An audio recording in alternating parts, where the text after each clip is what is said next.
Bonsoir tout le monde. Alors aujourd'hui, on va parler des menaces sur Internet ou dans les médias, etc. D'abord, je vais commencer par expliquer une notion importante, c'est que les réseaux créent une forme d'artificialité qui brouille la vision et la perception. C'est un peu comme le confort d'une voiture, je l'ai déjà expliqué.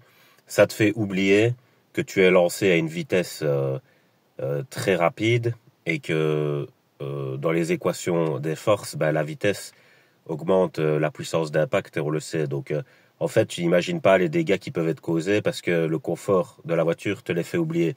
C'est un peu pareil sur les réseaux, en fait, si vous voulez. Donc, notre perception est brouillée par ça.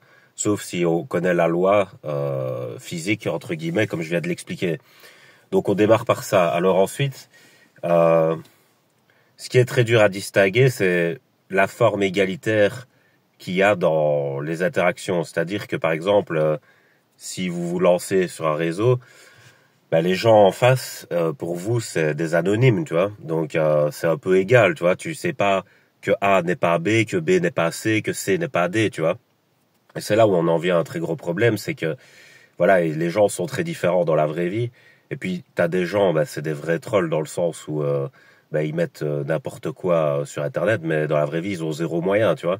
Et puis, t'as des gens qui sont vexés, mais eux, par contre, ils ont beaucoup de moyens, tu vois. Donc, c'est ça qu'il faut vraiment faire attention, tu vois. J'avais dit, il faut pas croire un chat qui rugit et croire un lion qui miaule, tu vois. En gros, ça dit quoi? C'est-à-dire un chat qui rugit, c'est un chat qui se fait passer pour un lion, alors qu'en fait, c'est un petit chat à la con, tu vois.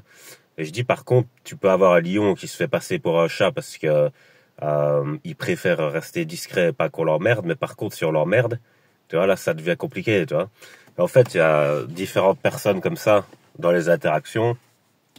Donc moi, j'enseigne tout le temps qu'il faut prendre des précautions verbales et respecter la souffrance des gens, et on démarre comme ça, tu vois, parce que en fait, euh, si t'emmerdes les chats, c'est pas très grave, dans le sens où, tu vois, eux, ils vont essayer de te saper ta liberté d'expression parce que ils ont un ego surdimensionné, mais je dis, la précaution, c'est surtout par rapport au lion, tu vois. Donc là, il faut expliquer que tu respectes la souffrance des gens et c'est bon, tu vois, parce que il y a des gens qui seront pleins d'ego, qui accepteront quand même pas, mais ils ont pas de moyens, tu vois. Mais par contre, si tu persévères dans une direction par rapport à des gens qui ont des moyens, là c'est caisse, tu vois. Donc c'est ça, il faut garder l'humilité, voilà, c'est tout.